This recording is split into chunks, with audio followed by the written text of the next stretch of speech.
Вы когда-нибудь ловили себя на мысли, что какой-то мужчина будто выверил алгоритм вкладываться по минимуму, а держать вас максимально? Как будто вы для него не человек, а запас кислорода, от которого он открывает вентиль ровно на полоборота. Это не мистика и не он просто занят. Это стратегия. Он понял одну разрушительную вещь. Вы готовы принимать мало. Пока вы довольствуетесь крошками, он правит столом. Сегодня я хочу дать вам обещание. Дослушав эту историю до конца, вы увидите 5 скрытых слабостей крошечника и поймете, как использовать их себе на пользу, чтобы больше никогда не соглашаться на остатки со стола. Это не теория из учебника. Это практический поворот, способный поменять ваш внутренний стандарт, как вы смотрите на себя и как строите любые отношения дальше. Карл Юнг однажды заметил: свобода начинается, когда мы видим маску манипуляции и выбираем оставаться верными своей совести. Тот, кто дает понемногу, носит маску превосходства. Но под ней страхи, сомнения и хрупкость, о которых он никогда не скажет вслух. Замечали его внезапные «доброе утро» после нескольких дней пустоты? Или внезапные обещания исправиться после недель холода? Это не рассеянность. Это дозированная подача внимания ровно столько, чтобы вы ждали следующей порции. И здесь возникает первый микроконфликт. Проблема в нем, кто дает мало, или в части вас, которая решила, что это нормально. Когда короткое, ничем не наполненное сообщение вызывает у вас всплеск радости, словно признание в любви, это сигнал. Так выглядит эмоциональная ловушка. Я называю ее зависимостью от надежды. Разум учится радоваться любому знаку, как победе, хотя в глубине это не победа, а тюрьма. Спросите себя честно. Сколько еще вы готовы играть в эту игру? Сколько раз вы объясняли тишину фразами «он загружен» или «он просто такой»? И в какой момент вы решили, что ваша ценность настолько мала, что за минимум положено благодарить? Самый трезвый момент звучит жестко. Он дает мало не потому, что не может больше. Он дает мало, потому что понял. Вы соглашаетесь. Здесь корень его контроля. И вот ключевая мысль, которую важно прожить внутри. Юнг предупреждал: неосознанные паттерны мы ошибочно зовем судьбой. Мне постоянно попадаются такие мужчины. Это не судьба, это сценарий, который можно переписать. Что произойдет, если вы перестанете реагировать на мелочи и вместо этого потребуете последовательности? Представьте его замешательство, когда привычная кнопка больше не срабатывает. Представьте, как трескается его маска, когда вы не бросаетесь отвечать мгновенно, когда ваши планы существуют независимо от его «появился, исчез». И да, в вас поднимется страх. А если я стану требовать большего, он уйдет. Вот тут и происходит катарсис. Если он исчезает там, где вы выбираете достоинство, вы ничего не теряете. Вы освобождаетесь, крошки никогда не были едой. Это была приманка, чтобы держать вас на коротком эмоциональном поводке. Запомните, это видео не о том, чтобы искать монстров под кроватью. Оно о том, как возвращать себе силу. Спокойно, практично, немедленно. Если вы остаетесь со мной, вы научитесь не просто распознавать 5 слабостей крошечника, но и пользоваться каждой из них то с чем. Тонко, без крайностей, из уважения к себе. Это тактики, которые высветят правду и помогут занять то место в отношениях, где вы не проситель, а равная сторона. И давайте сразу туда, где все начинается. Первая слабость дающего крохи – его навязчивая потребность контролировать. Она проявляется не в громких жестах, а в мелких, но повторяющихся шаблонах. Он никогда не дает слишком много, никогда щит на все. Он дозирует. Как человеку в пустыне, по глотку воды. Вы благодарны за глоток и начинаете убеждать себя, что утолили жажду. Узнаете? 3 дня он пропадает, и одно «доброе утро» будто накрывает предыдущую пустоту. После недель бездействия туманное «надо бы встретиться». И когда встреча случается, вокруг оправдание. Вы киваете, потому что страшно потерять. Цикл закрепляется, и каждое повторение – тихое напоминание. Рычаги у него. Юнг говорил: любой бессознательный паттерн, не подсвеченный вниманием, приобретает силу неизбежной судьбы. Крошечник может не знать терминов, но прекрасно чувствует эффект прерывистого подкрепления. Чем менее предсказуемо внимание, тем сильнее привязанность. Это тот же механизм, что держит людей у игрового автомата. Вдруг следующее вращение – выигрыш. Только выигрыш здесь – короткое сообщение, символический жест, обещание без исполнения. У меня была пациентка Мария, 50 лет. Она часами смотрела на экран телефона, ждала хотя бы эмодзи. И когда он прилетал, одно слово Смайлик без контекста. Ее накрывала волна облегчения. Он помнит, что я существую. Вот где его контроль встречался с ее раной, потребностью в признании. Он сдерживается, она ждет. Он появляется, ей легче. Он исчезает, ей больно. Круг замкнулся. Почему это работает? Потому что притягивает не жест, а контраст. Отсутствие, за которым следует дозированное присутствие. Это качели, раскачивающие нервную систему. И здесь важнейшее открытие. Его власть держится не на нем, а на вашей предсказуемой реакции. Контроль не в его руках, а в ваших автоматизмах. Как только вы учитесь не реагировать сразу, как только перестаете праздновать то, что вообще не тянет на норму, механизм дает сбой. Юнг напоминает, свобода начинается, когда видишь маску. Маска крошечника «я все контролирую». Но его власть хрупко и держится на вашем согласии. Представьте эксперименты, которые возвращают рычаги вам. Что, если вы ответите не через минуты, а через часы? Что, если, столкнувшись с вечным потом, вы просто организуете свои планы, без объяснений и оправданий? Что, если вместо ожидания очередной крохи вы вложите энергию в то, что вас подпитывает? Встреча с друзьями, новая глава книги, отложенный проект? Происходит простое. Кислород перекрывается, и его контроль испаряется. Нет, это нелегко. Внутри привычно звучит. А вдруг он уйдет? Но жесткая и освобождающая правда в том, что там, где появляется ваш стандарт, остается только тот, кто способен ему соответствовать. Остальные отсеиваются сами. Вы не теряете любовь. Вы теряете иллюзию. И наблюдайте, как меняется динамика. Вы перестали быть доступной Басай по умолчанию. Он нервничает. Вы не бросаете все по его свистку. Он суетится. Привычка дергать ваши эмоции тишиной появлением больше не работает. Начинается паника. Кто-то начинает писать подряд, кто-то объявляется внезапно, кто-то лепит громкие обещания. Это не проснулся и понял. Это испуг потерять рычаги. Потому что крошка сильна только пока вы играете по правилам. Перестали, доска перевернулась. Да, тут поднимается смесь страха и надежды. Страха отпустить старую логику, которая давала ложное утешение, и надежды почувствовать, как возвращается спокойствие. В этом и есть ключ. Дело не в играх «им исчезни» и «накажи», а в балансе. Отдавайте ровно столько, сколько получаете. И в этом равновесии его мнимая сила растворяется. Итак, первая слабость крошечника – прозрачна. Он властен, только пока вы верите, что без его минимализма вам не прожить. Как только вы вспоминаете собственную ценность, не как реакцию на крохи, а как внутренний стандарт, карточный домик падает. Юнг говорил, сильнее всего нами управляет то, что остается в тени. Осветить схему – первый шаг к свободе. И вы вдруг видите, настоящий контроль всегда был у вас. А теперь перейдем к слабости номер 2. Более тихой, но еще более показательной. Он не боится потерять вас. Он боится потерять вашу тревогу. Ваше беспокойство – его топливо. Когда вы переживаете, спрашиваете «где ты?», облегченно выдыхаете при его появлении. Его эго разрастается, я все еще важен. Я. Но что, если вместо тревоги – спокойствие? Что, если вы перестанете кормить его власть своими реакциями? Именно здесь трещит фундамент его игры. Слабость номер 2 кажется парадоксальной. Он не боится потерять вас. Он боится потерять вашу тревогу. Именно вашу. Ему не нужна зрелая близость, в которой люди спокойно и последовательно присутствуют друг в друге. Ему нужна та самая дрожь ожидания в вашем голосе, учащенное дыхание, когда он внезапно возвращается, ваша бессонница, взгляд, прикованный к экрану. Ваше беспокойство – его топливо. Ваши реакции – его подтверждение. Ни любовь, ни общие планы, ни прожитые вместе дни. Реакции.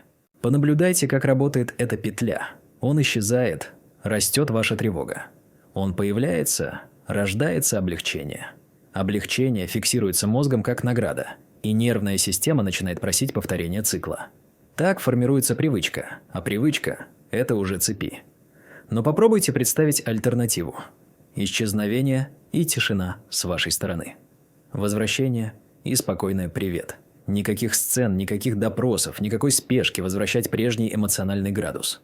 В этот момент его игра дает сбой. Потому что исчезать, когда никто не бросается догонять, бессмысленно. Возвращаться, когда вас не качает из минуса в плюс, не так сладко. Без ваших эмоций его власть исчезает, как мыльный пузырь, лопнувший при простом касании. У меня есть история. Анна, 40 лет. 2 года ее жизнь текла между появлением и исчезновением одного мужчины. Неделями тишина. Потом шквал теплых слов, планы, ты особенная. Еще пауза, и снова сладкая волна возвращения. «Доктор», — говорила она, — «я не понимаю. Иногда он самый ласковый человек на свете, а иногда будто меня нет». Что делала Анна, когда он исчезал? То, что делают многие, писала «Ты где?», проверяла сторис, прокручивала возможные оправдания в голове. Занят, расстроен, болеет. Жизнь зависала на паузе, будто кто-то нажимал на кнопку «фриз» и держал ее в этом состоянии до его следующего «привет». Пока однажды Анна не попробовала по-другому. Не потому, что стала холодной, а потому, что устала от животной тревоги. В очередной период тишины она не писала и не мониторила его онлайн-статус. Сфокусировалась на том, что наполняет ее саму. В бассейн по утрам, на танцы по четвергам, по субботам, кофе с подругой, которую год не было времени увидеть. И когда он вернулся с привычным «скучал», она ответила просто «понимаю». Без уколов, но и без восторга. Без объяснений, но и без претензий. В ответ – растерянность. Потом – обида. Ты что, больше не радуешься?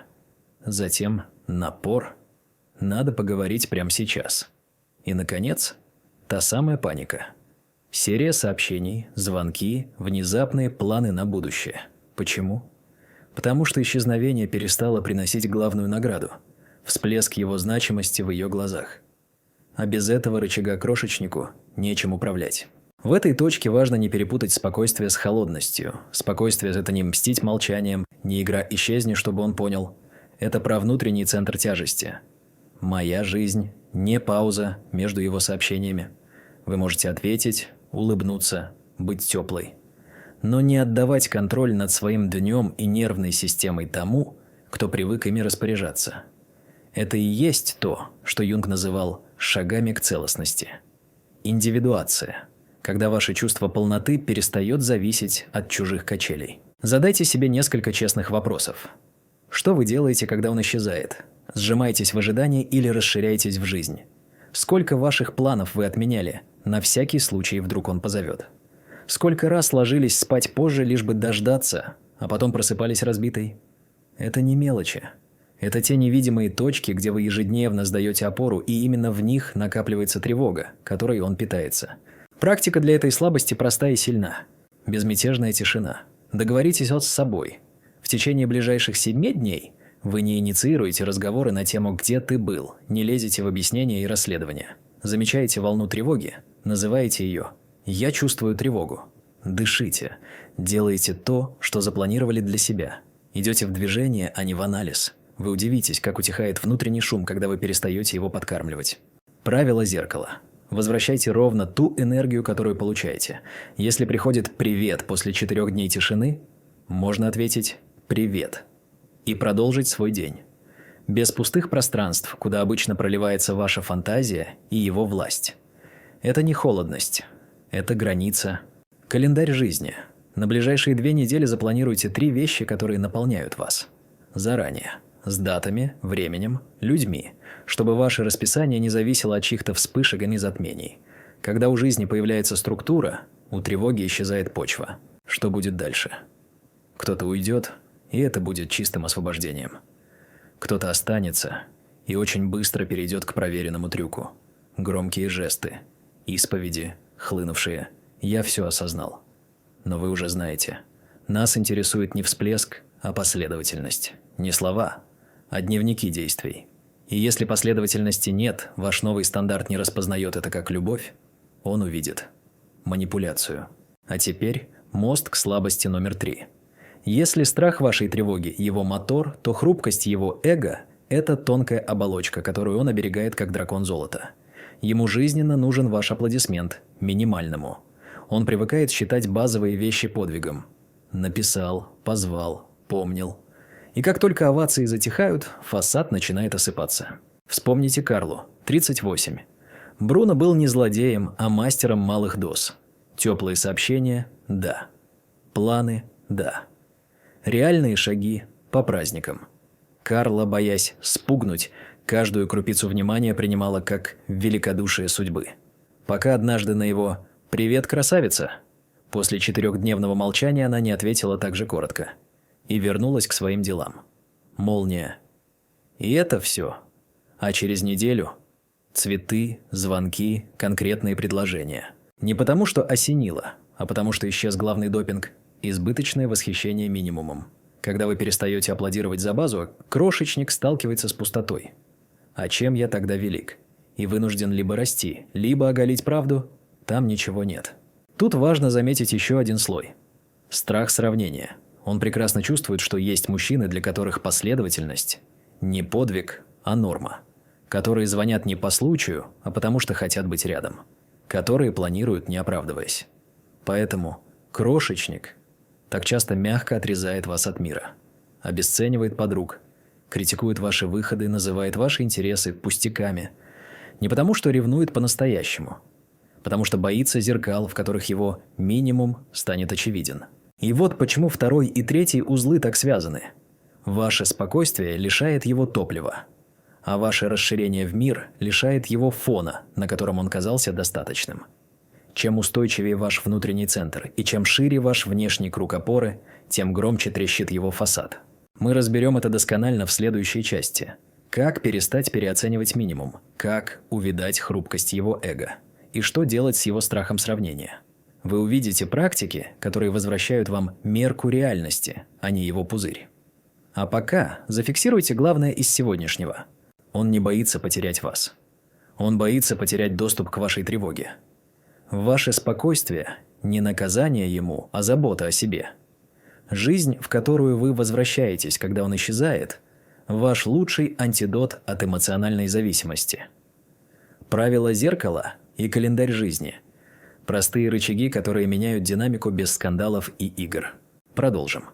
Дальше. О том, как перестать аплодировать малому и почему ваш контакт с реальностью разрушает его иллюзию «я – приз».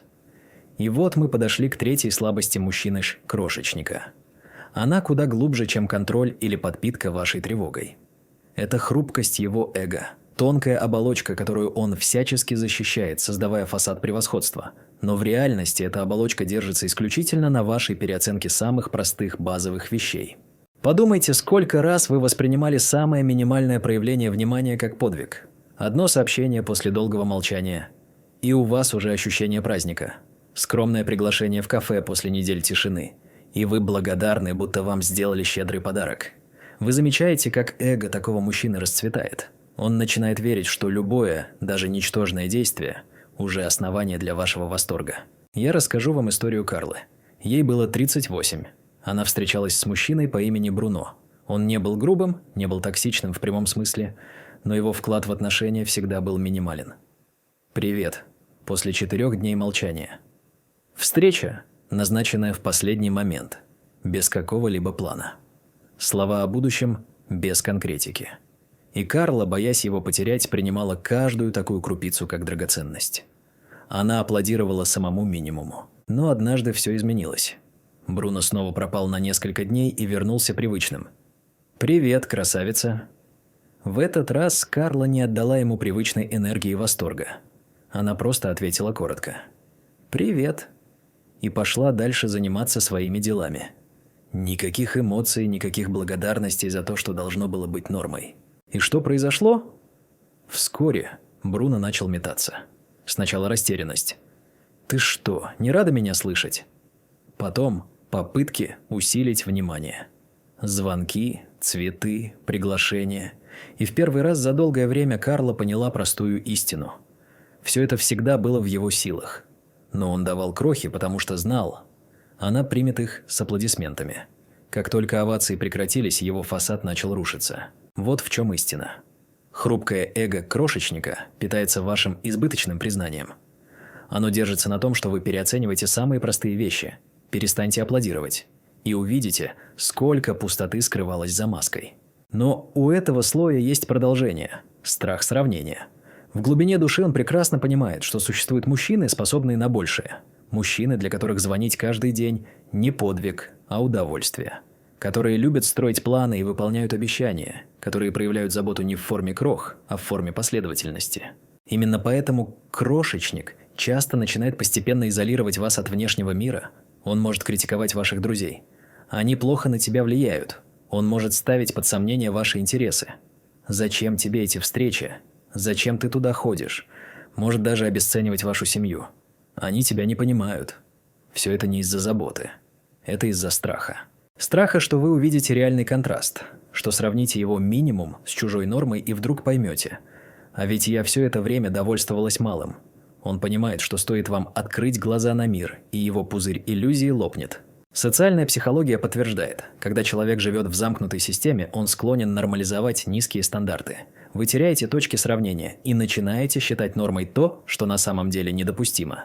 Именно это и нужно крошечнику. Он бережет ваш пузырь, потому что вне его вы увидите правду. Вспомните, как иногда достаточно одного взгляда со стороны, чтобы понять масштаб искажений. Вы говорите с подругой, у которой крепкие, здоровые отношения, и понимаете. Ее партнер звонит не потому, что надо, а потому, что хочет. Вы видите пару на улице, где мужчина бережно держит руку женщины, и думаете, это ведь так просто. И в тот момент иллюзия крошек рушится. Здесь мы сталкиваемся с третьей и четвертой слабостью одновременно. Хрупкость эго, которая не выносит прекращения аплодисментов. И страх сравнения, который не выдерживает выхода в мир. Что делать? Есть 3 шага. Первый шаг. Уберите избыточное признание. Когда он делает что-то минимальное, отвечайте без восторга. Не саркастично, не холодно. Просто спокойно. Это возвращает действие в категорию нормы, а не подвига. Второй шаг. Расширяйте свою социальную жизнь. Встречайтесь с друзьями, принимайте новые приглашения, выходите из дома. Чем больше у вас будет примеров других моделей отношений и взаимодействия, тем быстрее вы вернете себе реальный стандарт. Третий шаг. Развивайте внутренний критерий. Запишите для себя 5 пунктов того, что вы считаете основой здоровых отношений.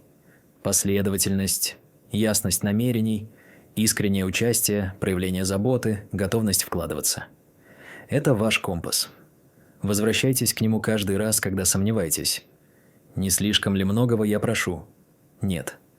Вы просто просите норму. Когда вы внедряете эти шаги, его слабости проявляются в полную силу. Хрупкое эго начинает трещать, потому что лишается аплодисментов. Страх сравнения выходит наружу, потому что вы видите мир без его фильтра. И вот мы выходим на последнюю, самую разрушительную слабость мужчины-крошечника. Она заключена в его неспособности поддерживать что-либо реальное. Все, что он умеет, это обещать. Рисовать туманное будущее. Строить планы, которые никогда не сбываются. Он мастер слов, но не дел. И это 5-я смертельная слабость. Подумайте, сколько раз вы слышали фразы вроде «Мы съездим в путешествие», «У нас все будет серьезно», «Я хочу с тобой будущее». И сколько раз эти слова материализовались в конкретных датах, местах, действиях. Если быть честной с собой, чаще всего все заканчивалось одинаково. Обещание, всплеск надежды, а потом молчание, оправдание, отсрочка. Эта слабость опаснее всех, потому что она разрушает саму основу доверия. Любые отношения держатся на согласованности слов и поступков. Когда слов много, а действий нет, вы оказываетесь в зыбком пространстве, где нельзя ни опереться, ни построить. Карл Юнг говорил, просветление приходит не от фантазий о свете, а от осознания тьмы. А тьма здесь проста. Он никогда и не собирался превращать слова в действие. Ему достаточно держать вас в иллюзии. В следующей части мы разберем, как вскрыть эту слабость окончательно, как перестать жить обещаниями и научиться требовать конкретики, как разрушить иллюзию слов и вернуть себе почву под ногами. Но перед этим я хочу, чтобы вы сделали маленькое упражнение. Вспомните последнее обещание, которое он дал. Запишите его. Теперь задайте 3 вопроса. Когда? Где? Как? Если нет точных ответов, знайте, это дым. Дым, за которым нет огня. И как только вы научитесь отличать дым от света, его 5-я слабость обнажится. И вот мы добрались до самой болезненной и разоблачающей точки. 5-й слабости мужчины-крошечника. Его неспособность воплощать слова в дела. Это ядро всей игры. Все остальное – контроль, подпитка вашей тревоги, хрупкое эго, страх сравнения – это лишь маскировка. Дым создающий атмосферу. Но именно отсутствие реальности превращает его отношения в театр теней. Подумайте, сколько раз вы слышали обещания, от которых сердце замирало. «Я хочу поехать с тобой в путешествие. Давай начнем все сначала. Я готов на серьезные шаги». Слова звучат красиво, но если вы проследите за ними, чаще всего они упираются в одно и то же – туман. Нет даты, нет места, нет конкретики. Всегда потом, всегда еще не время. В этот момент он надеется, что вам хватит дыма, что картинка будущего, которую он нарисует, будет настолько соблазнительной, что вы забудете о настоящем. Но как только вы начинаете требовать конкретики, иллюзия рушится. Не потому что вы слишком давите, а потому что вскрывается пустота, которой он больше всего боится. Это и есть пятая слабость – неспособность поддерживать что-то настоящее. Потому что реальность требует последовательности. Она требует вклада, требует усилий, требует ответственности. А у крошечника есть только удобная игра в будущее. Исследования в психологии отношений показывают, самый главный предиктор стабильности и удовлетворенности – это совпадение слов и действий.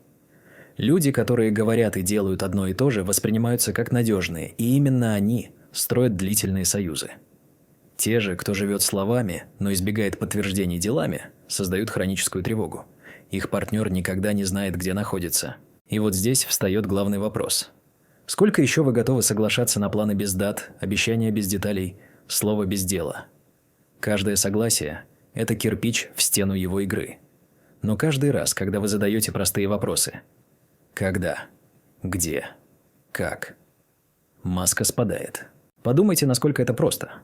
Он говорит: «Я хочу с тобой поехать в путешествие». Вы спрашиваете: «Когда ты планируешь?» «Куда? Как мы это организуем?» Если ответа нет, вы сразу видите правду. Он говорит: «Я хочу чего-то серьезного». Вы спрашиваете: «Что для тебя значит серьезное? Как это выглядит на практике?» Если нет ответа, дым рассеивается. Это и есть свет Юнга. Просветление приходит не от того, что мы мечтаем о свете, а от того, что делаем тьму осознанной. Тьма в том, что вы привыкли довольствоваться расплывчатыми словами. Но когда вы включаете свет конкретики, иллюзия исчезает. И знаете, что происходит дальше? У крошечника появляется паника. Потому что его сила всегда была в том, чтобы оставлять пространство неопределенности.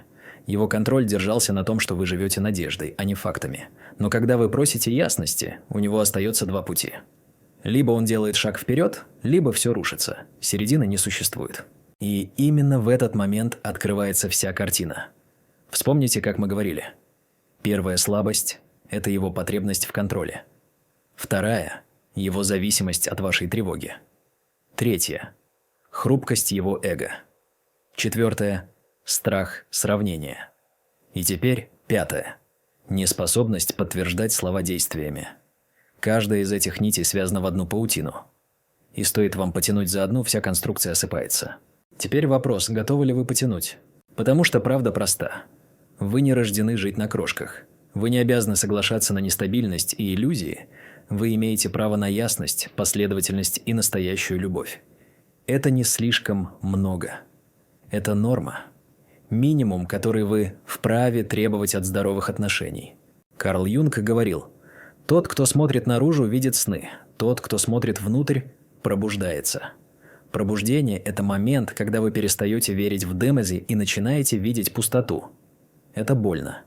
Но именно эта боль освобождает. И вот теперь мы выходим на следующий уровень. Недостаточно просто знать слабости. Нужно превратить знания в стратегию, в практику, которая меняет вашу повседневность. И в финальной части мы соберем все, о чем говорили, в пошаговый план.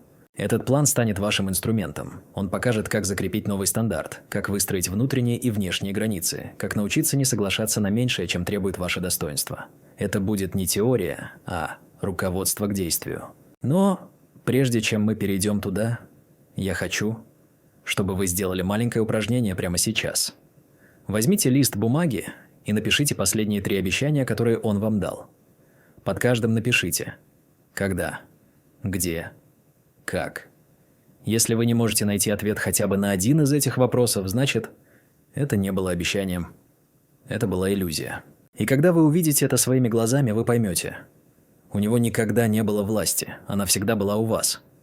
Вы просто позволяли дыму застилать глаза. В следующей, финальной части мы соберем все слабости воедино и превратим их в стратегический план, который поможет вам выйти из игры навсегда. Мы с вами прошли долгий путь. От первой слабости, его жажды контроля, через зависимость от вашей тревоги, хрупкое эго и страх сравнения, до последней, самой разрушительной, его неспособности воплощать слова в действие. Теперь пора собрать все это в стратегию, потому что знание без практики остается только теорией. А нам нужно оружие, которое будет работать в вашей повседневной жизни. Юнг говорил: нет пробуждения без боли. Но именно эта боль – ваш проводник к свободе. И чтобы она не была напрасной, давайте превратим ее в конкретные шаги. Первый шаг – декларация достоинства. Возьмите лист бумаги и напишите от руки простую фразу. «Моя ценность не подлежит обсуждению. Я заслуживаю постоянной и настоящей любви».